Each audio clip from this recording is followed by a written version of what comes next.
사도행전 24장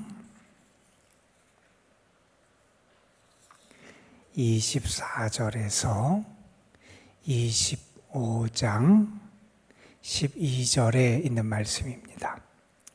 사도행전 24장 24절에서 25장 12절까지의 말씀, 오늘 우리에게 주시는 하나님의 말씀 우리 함께 한 목소리로 받들겠습니다. 수일 후에 펠릭스가 그 안에 유대 여자 두루실라와 함께 와서 바울을 불러 그리스도 예수 믿는 도를 듣거늘 바울이 의와 절제와 장차 오는 심판을 강론하니 펠릭스가 두려워하여 대답하되 지금은 가라, 내가 틈이 있으면 너를 부르리라 하고 동시에 또 바울에게서 돈을 받을까 바라는 고로 더 자주 불러 같이 이야기하더라. 이때가 지난 후 포르기오 베스도가 펠릭스의 소임을 이어받으니 펠릭스가 유대인의 마음을 얻고자 하여 바울을 구류하여 두니라. 베스도가 부임한 지 3일 후에 가이사랴에서 예루살렘으로 올라가니 대제사장들과 유대인 중 높은 사람들이 바울을 고소할세 베스도의 호의로 바울을 예루살렘으로 옮기기를 청하니 이는 길에 매복하였다가 그를 죽이고자 함이더라. 베스도가 대답하여 바울이 가이사랴에 구리된 것과 자기도 멀지 않아 떠나갈 것을 말하고 또 이르되 너희 중 유력한 자들은 나와 함께 내려가서 그 사람에게 만일 옳지 아니한 일이 있거든 고발하라 하니라. 베스도가 그들 가운데서 8일 혹은 10일을 지낸 후 가이사랴로 내려가서 이튿날 재판자리에 앉고 바울을 데려오라 명하니 그가 나오매 예루살렘에서 내려온 유대인들이 둘러서서 여러 가지 중대한 사건으로 고발하되 능히 증거를 대지 못한지라. 바울이 변명하여 이르되 유대인들의 율법이나 성전이나 가이사에게나 내가 도무지 죄를 범하지 아니하였노라 하니 베스도가 유대인의 마음을 얻고자 하여 바울더러 묻되 내가 예루살렘에 올라가서 이 사건에 대하여 내 앞에서 신문을 받으려느냐. 바울이 이르되 내가 가이사의 재판자리 앞에 섰으니 마땅히 거기서 신문을 받을 것이라. 당신도 잘 아시는 바와 같이 내가 유대인들에게 불의를 행한 일이 없나이다. 만일 내가 불의를 행하여 무슨 죽을 죄를 지었으면 죽기를 사양하지 아니할 것이나 만일 이 사람들이 나를 고발하는 것이 다 사실이 아니면 아무도 나를 그들에게 내줄 수 없나이다. 내가 가이사께 상소하노라 한데 베스도가 배석자들과 상의하고 이르되 내가 가이사에게 상소하였으니 가이사에게 갈 것이라 하니라. 아멘.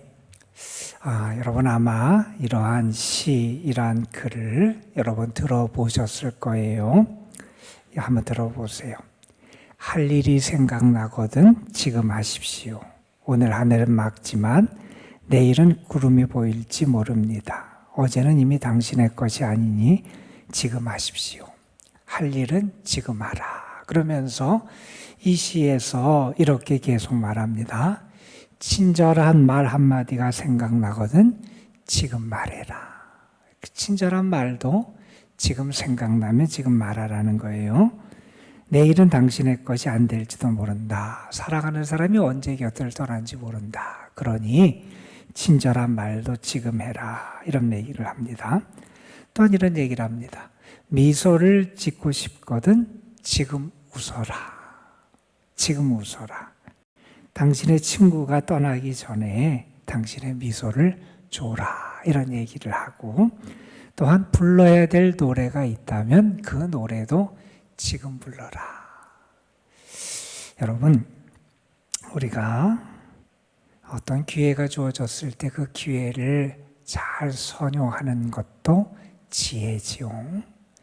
누가복음 14장에 보면 예수님께서 하신 비유 가운데 큰 잔치 비유가 있어요. 어떤 사람이 큰 잔치를 준비합니다.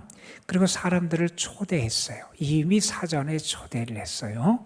그리고 잔치를 준비하고 잔치 날이 돼서 다 준비를 갖춘 다음에 자기 종들을 자기가 초대했던 사람들에게 보내서 잔치가 다 마련됐으니 와서 잔치에 참여해라, 이렇게 종들을 보내게 돼요. 그런데 그때 초대받은 사람들이 다 핑계를 대면서 거절하는 이야기가 예수님의 비유 가운데 나와요. 어떤 사람은 말합니다. 나는 밭을 샀으니 가서 봐봐야 된다. 나는 소 5결을 샀으니 가서 소들을 테스트해 봐야 된다. 나는 장가를 갔으니 내 집에 가봐야 된다. 사람들이 다 핑계를 대면서 거절을 해요. 그 사람들이 갑자기 그렇게 처음으로 초대를 받은 게 아니었어요. 이미 그 잔치를 준비한 사람이 사전에 초대를 하고 준비를 다 갖춘 다음에 종을 보내서 불렀는데 이런저런 핑계를 대면서 다 거절한 거예요. 어떻게 됩니까? 그 잔치 자리에 그들은 참여하지 못하고 다른 사람들이 와서 그 자리를 채우게 되고 나중에 자리가 남자 길가에 있는 사람들을 불러서 그 잔치를 즐길 수 있도록 주인이 그렇게 조치를 취하게 되지요. 우리가 나에게 무언가 기회가 왔을 때 그 기회를 잘 활용해야 돼요. 에베소서에 보면 그래서 우리에게 이러한 말씀을 했어요. 세월을 아껴라. 때가 악하다. 세월을 아끼다라고 하는 말이 단순히 시간을 절약하고 시간만 지혜롭게 쓰라는 얘기가 아니라 그 말을 직역하면 기회를 사라, 이런 말이에요. 나에게 주어진 기회는 내가 사라는 거예요. 내가 적극적으로 그것을 나의 것으로 만들 수 있는 그러한 모습, 그런 지혜가 필요하다는 거예요. 여러분, 오늘 하루 하나님 여러분에게 주신 은혜의 선물의 시간들이에요. 저는 여러분이 그 시간들을 잘 사용할 수 있었으면 좋겠어요. 여러분이 무언가 선을 행할 마음이 생기면 즉시 하세요. 여러분이 말하고 싶은 말, 좋은 말이 떠오르면 그 사랑의 말, 친절한 말을 하세요.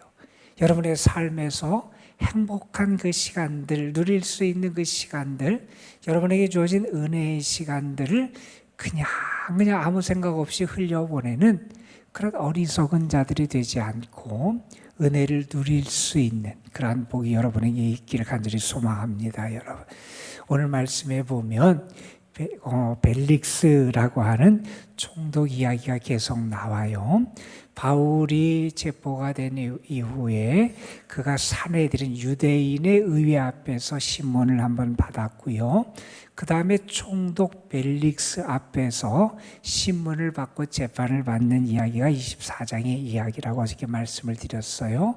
그 앞에서 바울은 유대인들을 통해서 자기에게 무고하게 고소된 일들이 전혀 자기가 행하지 않은 일이라고 자기를 변호하면서 그가 복음을 전해요. 내가 믿는 건 이거다. 나는 하나님을 믿고 성경의 말씀을 믿고 나는 부활을 믿는 사람이다. 그러면서 자기의 믿음을 고백하고 선포합니다. 자, 그 다음에 이제 벨릭스가 그 재판을 이제 판결을 연기를 하게 되지요. 그렇게 미루게 된 다음에 이야기를 오늘 24절부터 우리에게 소개합니다. 오늘 말씀에 보면 이 총독 벨릭스와 그의 유대 여자 아내 두루실라라고 하는 이름의 여인이 등장을 해요. 그 두 사람이 어떤 일을 행하냐면 바울을 불러서 바울에게 무엇을 듣냐 하면 그리스도 예수 믿는 도를 들어요. 여러분, 이것도 참 귀하지요. 바울이 하는 말을 듣고 무언가 마음에 감동이 왔겠죠. 그래서 그 아내와 함께 바울을 불러서 예수 그리스도에 대한 그 말씀, 그 생명의 복음의 말씀을 들었다는 거예요. 그래서 바울이 말씀을 전하니 그가 두려운 마음이 갖게 돼요. 여러분, 들으려고 하는 마음을 갖는 것도 참 귀하고요.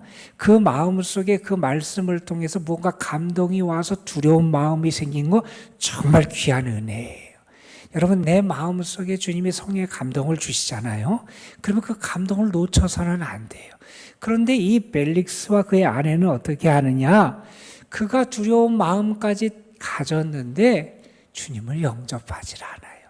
그에게 찾아온 이 아주 절호의 기회를 그가 구원받는 하나님의 사람이 되고 주의 구원의 은혜를 누릴 수 있는 그 기회를 그가 놓치게 돼요. 그가 뭐라고 얘기해요? 이렇게 합니다. 지금은 가라. 성령이 그 마음속에 두려운 마음도 주셨고 무언가 그가 움직일 수 있게 했는데 그가 복음을 받아들이지 못해요. 망설이고 주저하지요. 지금은 가라. 내가 틈이 있으면 너를 부르리라. 이렇게 말을 해요. 복음 주변에 있어요. 가까이 있어요. 복음을 들었어요. 그에게 기회가 주어지지 않은 게 아니라는 거예요.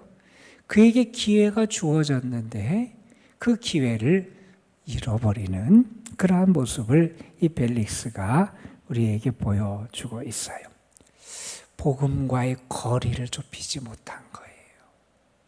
정말 내가 한 걸음 한 걸음 그 복음으로 나아가서 주님을 영접하는 그런 은혜를 누려야 되는데 주변에는 있고 곁에는 있는 것 같고 들은 것 같고 무언가 되는 것처럼 보였는데 결국 복음을 받아들이지 못해요. 회개할 기회를 주께서 주셨는데도 그의 기회를 놓쳐버리니 어떻게 됩니까? 본래 상태로 돌아가게 돼요. 그게 기회를 잃어버린 사람의 불행이라는 거예요. 여러분, 그 다음에 또 어떤 일이 말씀합니까? 그 다음에 26절에 보면 이 벨릭스가 그 다음에도 이제 바울을 여러 번 불러요. 그런데 이 기회를 놓친 이 벨릭스는 그 다음에도 바울과 함께 이야기를 하면서도 복음을 받아들이지 못해요. 그리고 어떤 마음까지 봅느냐? 바울을 자꾸 부르는 것이 바울을 통해서 그가 어떤 돈을 얻고자 물질의 그러한 것을 바울을 통해서 받을까 하는 마음 때문에 그 바울을 불러서 이야기를 하더라 하는 거예요. 자, 여러분 생각해 보세요. 이 벨릭스의 관심이 어디에 가 있습니까? 돈에 관심이 가 있죠. 구원보다 돈에 가 있고 생명보다 돈에 물질에 더 그의 관심이 가 있잖아요. 여러분, 내가 정말 하나님의 은혜를 내가 입으면 그 은혜가 나의 것이 되게 해야 돼요. 하나님이 나에게 주신 감동, 그걸 내가 잃어버려서는 안 된다는 거예요. 오늘도 하나님이 여러분에게 때를 따라서 은혜를 주실 거예요. 여러분 곁에 하나님이 아주 어느 분이 그런 표현인데 저 그 표현이 참 좋아요. 우리에게 밥상을 차려주신다는 거예요. 우리에게 식탁을 차려주신다는 거예요. 여러분, 하나님이 우리에게 베풀어 주신 그 식탁의 자리, 거기에 앉아서 하나님이 주신 것을 맛있게 내가 먹고 나의 삶을 살아가는 힘으로 삼고 하나님께 감사하고 믿음의 역사와 능력을 나타내며 살아갈 수 있어야 되지 않겠어요? 여러분, 여러분의 관심이 하나님과 하나님의 은혜로 향할 수 있었으면 좋겠고요. 여러분, 하나님이 주시는 그 기회를 선용해서 은혜의 열매를 맺고 주와 함께 살아가는 삶의 기쁨을 누리는 여러분이 되시기를 간절히 소망합니다. 자, 이렇게 벨릭스는 바울과 2년의 시간을 보내면서 함께하고 있었는데도 구원을 받지 못하는 참 불행한 사람이 되고 말아요. 여러분, 2년이 짧은 기간이 아닌데 2년의 시간 동안 바울과 함께 있으면서도 그 기회를 선용하지 못했던 모습을 보게 돼요. 그런데 이렇게 벨릭스가 왜 이렇게 바울을 2년 동안 잡아놨느냐? 오늘 말씀 27절 마지막에 보면 유대인의 마음을 얻고자 해서, 유대인들의 눈치를 보면서 유대인들이 바울을 해하려고 하니까 그 눈치를 보면서 바울을 잡아놓고 있다 하는 것이고, 그 벨릭스 이후에 그 다음 총독이 등장합니다. 이제 베스도라고 하는 총독이 등장해요. 그래서 바울이 유대교 사내들인 앞에서 한번 신문을 받고 그 다음에 벨릭스 총독 앞에서 신문 재판을 받고 이 다음에 벌쳐지는 25장에 와서는 이 베스도라고 하는 새로 부임한 총독 앞에서 재판을 받는 장면들이 이제 계속해서 이어지게 되는 겁니다.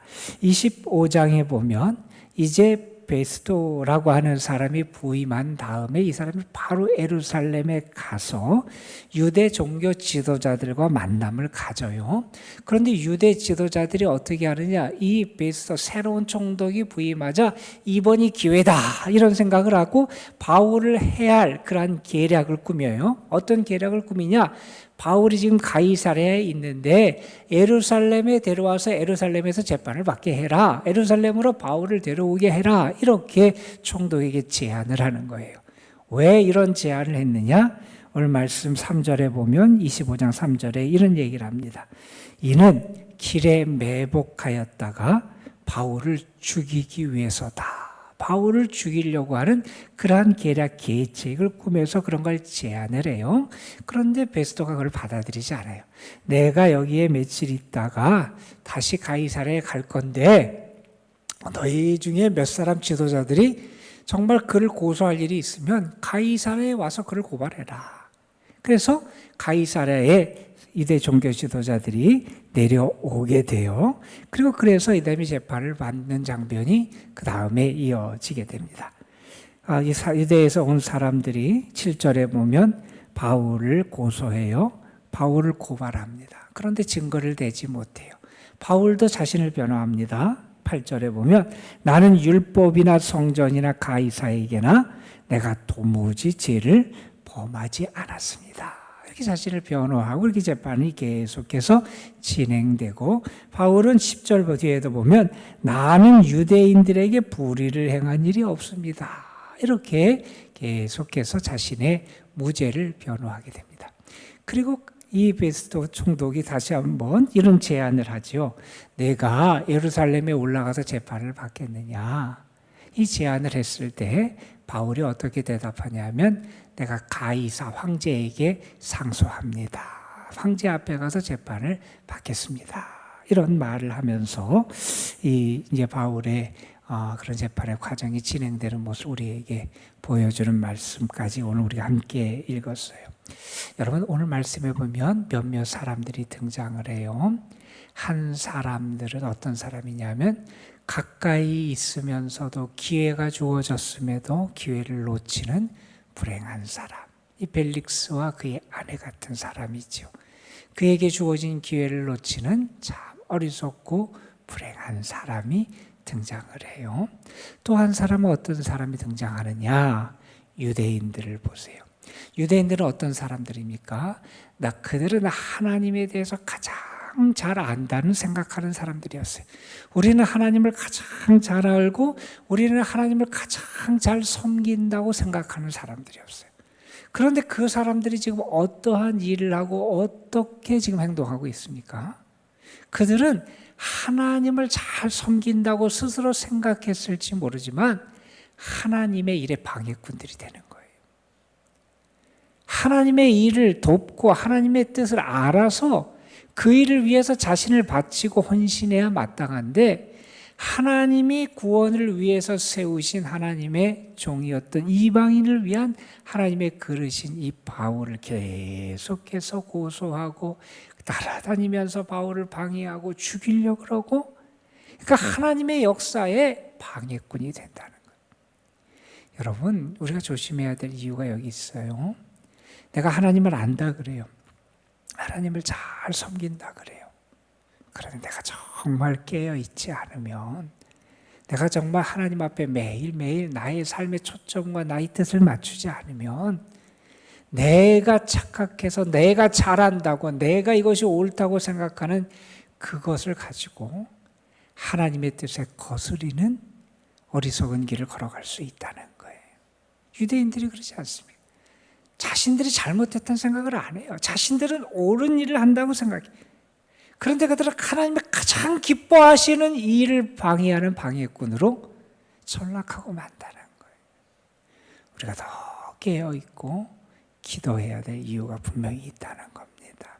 여러분, 저는 여러분이 오늘도 하나님 안에서 하나님이 주신 은혜와 행복을 누리며 주님 안에 살아가는 여러분이 되시기를 바랍니다. 그리고 하나님이 여러분에게 주신 기회를 사용하세요. 섬길 수 있는 기회일 때 섬기세요. 나눌 수 있는 기회일 때 나누세요. 여러분 사랑할 수 있을 때 사랑하세요. 여러분 기쁨을 누리고 내가 무언가를 즐기고 하나님이 주시는 은혜를 내가 그 열매를 내가 거두어 누릴 수 있게 하실 때 누리세요. 그러면서 하나님 안에서 하나님이 주신 기회를 선용하고 뿐만 아니라 하나님께 쓰임받는 여러분의 삶이 되시기를 주님의 이름으로 축원합니다. 기도하시겠습니다. 11조 헌금 김미경 권사님 하나님 앞에 드렸습니다. 아버지 하나님, 오늘도 우리가 하나님 앞에 나와 기도하며 하늘의 뜻을 구하며 하나님의 뜻에 우리 자신을 맞추며 하루의 삶을 시작할 수 있도록 은혜를 베풀어 주심에 감사를 드립니다. 아버지 하나님, 오늘의 말씀을 통해서 우리에게 주신 교훈을 우리가 소홀히 받지 않게 하여 주시고, 복음 주변에 있었지만, 복음을 들었지만 그 주변에만 머물다 말고 복음과의 거리를 좁히지 못하고 구원에 이르지 못했던 벨릭스 총독의 모습을 보면서 우리의 관심이 다른 데 향할 때 하나님의 은혜를 누리지 못하는 불행을 우리가 겪을 수 있음을 우리도 깨달아 알게 하여 주시고, 하나님 우리에게 허락하신 기회들, 하나님 허락하신 은혜, 맡겨주신 사명, 나에게 주신 기회를 선용하고 그 속에서 하나님과 함께 동행하며 하나님의 뜻을 이루고 은혜를 직접 내 삶에서 누리며 살아가는 저희들 되게 하여 주옵소서. 또한 유대인의 모습을 보면서 아버지 하나님, 하나님을 가장 잘 섬긴다고 자부하는 사람들이 하나님의 뜻을 알지 못하고 하나님의 역사의 방해꾼들이 됐던 모습을 보면서 혹시 나의 모습 속에서 하나님의 뜻을 거스리고, 아니 거침이 되는 모습이 나에게 있지는 않은지 우리 자신을 살필 수 있도록 인도하여 주옵소서. 아버지 하나님, 오늘도 우리의 삶이 주님 안에 있기를 원합니다. 예수 그리스도 안에 살아가는 그런 삶이 되기를 소망합니다.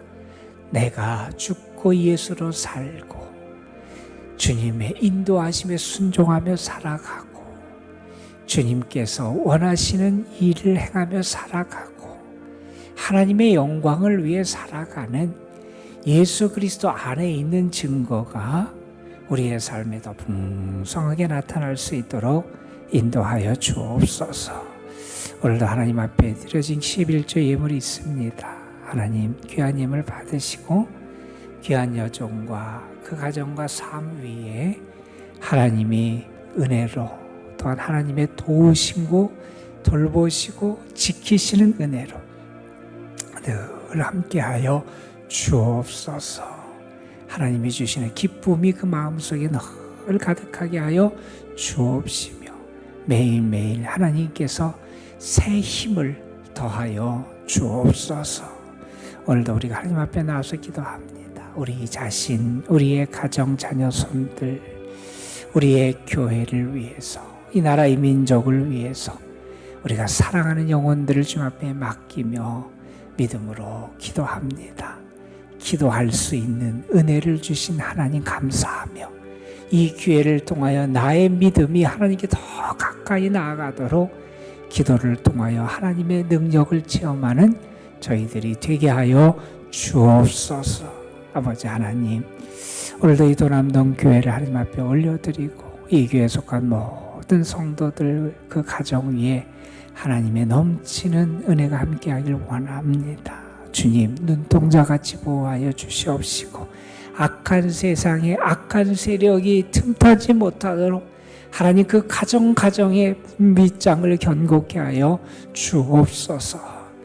아버지 하나님, 특별히 연로하신 분들 그 여생이 복되게 하여 주시고 매일매일 하나님께서 그 속사람이 새로워지는 은혜를 더하여 주옵시며, 병약한 분들, 병중에 있고 병상에 누워있는 성도들, 하나님의 치유의 권능과 은혜를 베풀어 주옵소서. 이 시간도 우리가 믿음으로 기도합니다. 정결한 마음, 하나님의 살아계심을 믿는 마음, 하나님이 나를 도우심을 믿는 그 확신을 가지고 주님 앞에 나아가오니 우리의 기도에 응답하시고 역사하여 주옵시며, 기도를 통하여 우리가 더 하나님의 신실하심과 인자하심을 체험케 하여 주옵소서. 우리 구주 예수 그리스도의 이름으로 기도드리옵나이다. 아멘. 하나님, 오늘도 우리를 불러주셔서 감사합니다. 오늘도 우리가 하나님 안에 거하게 해주셔서 감사합니다. 고개를 숙이고 기도하며 하루를 시작할 수 있도록 인도해 주셔서 감사합니다. 아버지 하나님, 우리의 삶의 자리가 하나님 안에 있게 하시고 우리의 곳이 하나님 안에 있게 하여 주시고 더 겸손히 하나님을 바라보며 의지하면서 나갈 수 있는 주의 사람들이 되게 하여 주옵소서. 주님, 우리의 삶을 통하여